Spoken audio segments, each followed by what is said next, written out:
नर्मदा नदी की कोई आध्यात्मिक वैल्यू है? जैसे गंगा जी का महत्व है, वही महत्व या उससे ज्यादा कहें नर्मदा मैया का है। रेवे तो दर्शनात् मुक्ति। नर्मदा मैया में स्नान करने की जरूरत नहीं है, आप सिर्फ दर्शन करें और मुक्त हो जाएंगे। नर्मदा के तट पे जो कंकड़ हैं, उन कंकड़ों को शंकर कहा जाता है। और ऐसा क्यों? एक बार नर्मदा मैया ने तपस्या की, और जब तपस्या की तो भगवान भोलेनाथ प्रकट हुए। तो नर्मदा मैया ने कहा कि मैं चाहती हूँ कि जो महत्व गंगा जी का है वो महत्व मेरा भी हो। मैं आपको वरदान देता हूँ कि आपके दर्शन से मुक्ति है, और आपकी जल में जो कंकड़ पाए जाएंगे, पत्थर पाए जाएंगे, वो शंकर कहलाएंगे। मतलब निकालो, घर ले जाओ और पूजो। तो नर्मदा का कंकड़ कंकड़ शंकर है, और नर्मदा मैया भगवान शिव की ही पुत्री है। भोलेनाथ किसी पर्वत पे बैठ के तपस्या कर रहे थे, उस समय उनके पसीने से नर्मदा मैया की उत्पत्ति हुई है। तो इनका एक नाम शांकरी भी है, शिव सुता, शिव की पुत्री। और मैंने सुना था कि इसकी कुछ परिक्रमा भी होती है, बहुत बड़ी जी परिक्रमा। हाँ, जी हाँ।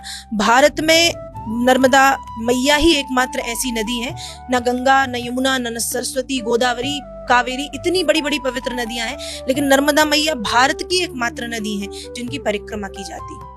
और सिर्फ परिक्रमा नहीं, आपको सुन के आश्चर्य होगा, वास्तव में जो लोग भाव से परिक्रमा नर्मदा मैया की करते हैं, उनको एक बार भगवान भोलेनाथ का अनुभव होता है उस परिक्रमा के दौरान। आपको लगेगा कि आपने शिव का दर्शन किया है। आपको यह भी पता होगा कि नर्मदा जी उल्टी बह रही हैं, नर्मदा जी पूर्व से पश्चिम जा रही हैं। इसकी भी एक कथा आती है। बताइए बताइए। इसकी कथा ये आती है कि नर्मदा जी का विवाह होना था सोनभद्र से। ये अमरकंटक जो स्थान है, वहां पे सोनभद्र नाम के एक राजा थे। तो नर्मदा जी और इनकी शादी होनी थी, विवाह होना था।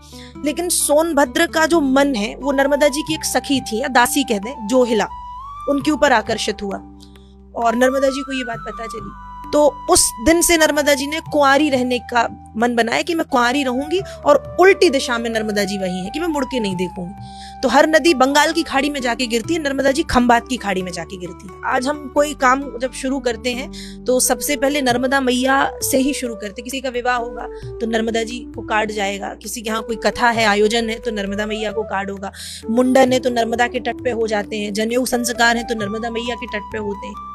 और एक बात और है कि नर्मदा मैया प्रारंभ से अंत तक, जब सृष्टि का अंत होगा तो कहते हैं कि सारी नदियों का लोप हो जाएगा, सिर्फ एकमात्र नर्मदा की धारा दिखाई देगी। अच्छा, ये भी है।